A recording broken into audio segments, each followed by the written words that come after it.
The first time I heard about Mama Nkechi's deal with death, it felt like a nightmare I couldn't wake from.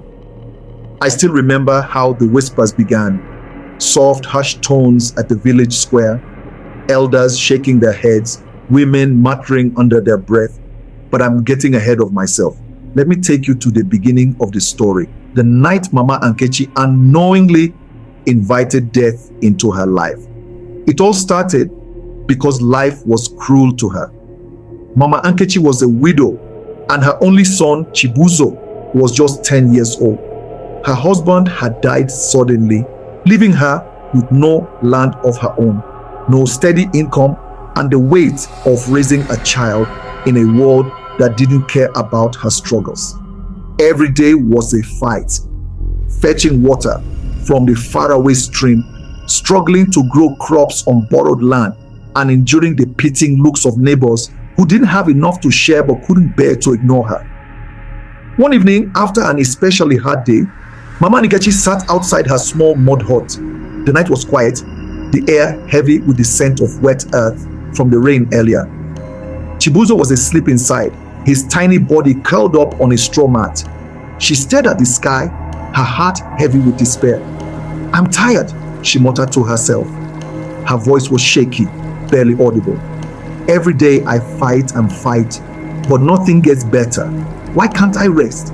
Just for one day, one single day, without worries." She didn't know it then, but her words carried more weight than she realized. In the silence of the night, something stirred. The air grew colder, the crickets stopped chirping, and a strange breeze swept through the village. Mama Nkechi felt it too, a sudden chill that made her shiver. She hugged her wrapper tightly around her shoulders and stood up to go inside. But then she heard a voice. "You called for me." It was deep, smooth, and echoed as if it came from everywhere and nowhere at once. She spun around, her heart pounding. Standing a few feet away from her was a figure draped in black, his face obscured by a hood. Who are you?" she stammered, backing away. The figure tilted his head as though amused by her question.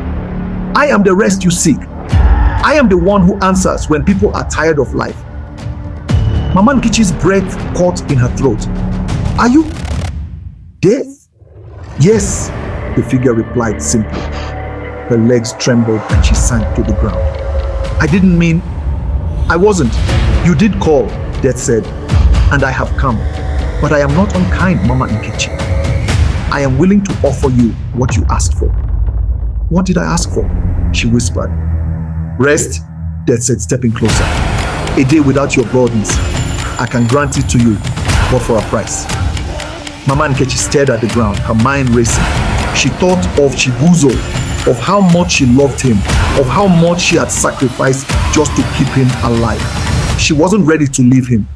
"I can't die," she said quickly. "Not yet. My son, he needs me." Death nodded, as though it had expected this answer. "Then let us make a deal. I will lend you my power, Mama Nkechi. For one day, you will hold my gift and be free from all your troubles.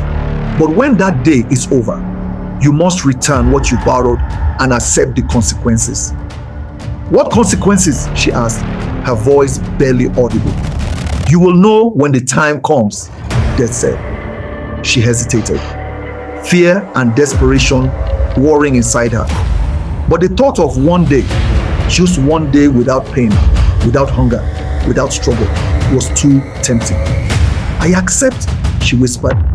Death smiled. At least, she thought it smiled.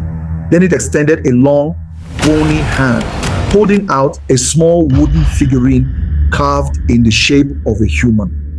The moment Mama Nkechi took it, the figure glowed faintly in her hands and Death disappeared. At first, nothing seemed different. She went to bed that night feeling uneasy, clutching the wooden figure close to her chest. But when she woke up, the world had changed. The sky was brighter, the air lighter. Her crops, which had been withering for months, were suddenly thriving. Strangers passed by her hut and left food, water, and money at her doorstep without being asked. Everything she had struggled for seemed to fall into place effortlessly.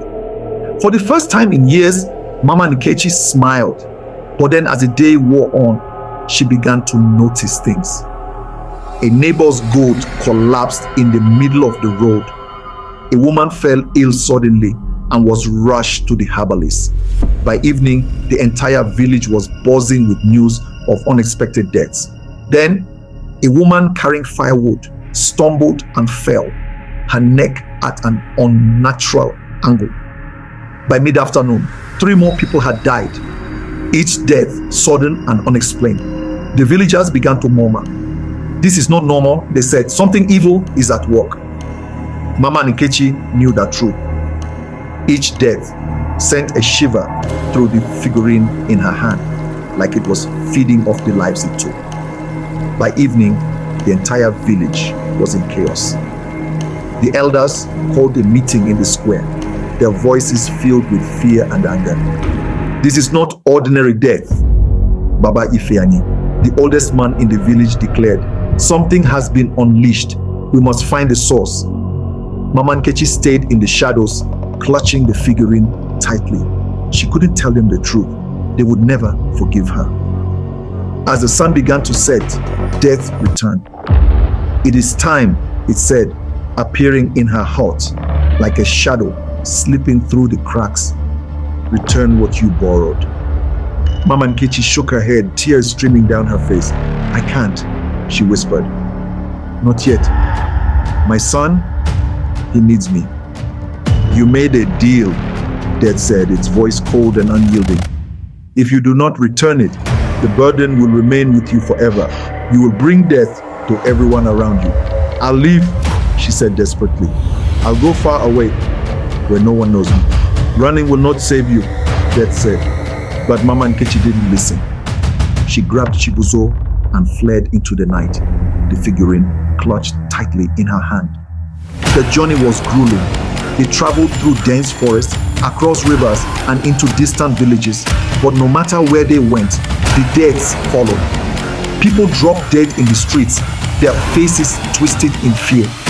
Animals fell lifeless in their tracks, and the figurine grew heavier. Months passed, and Mama Nkechi became a shadow of herself. Her once vibrant face was gaunt, her eyes hollow. Chibuzo, too young to understand, watched his mother with a mix of fear and confusion. Why do people keep dying, Mama? He asked one night, his voice small and trembling. She didn't have an answer. Eventually, they found themselves in a deserted village, its huts abandoned, its fields overgrown. Mama Nkechi knew she couldn't run any longer. She knelt in the center of the village, clutching the figurine. Please, she whispered to the darkness, take it back. Death appeared, its form towering over her. Do you understand now?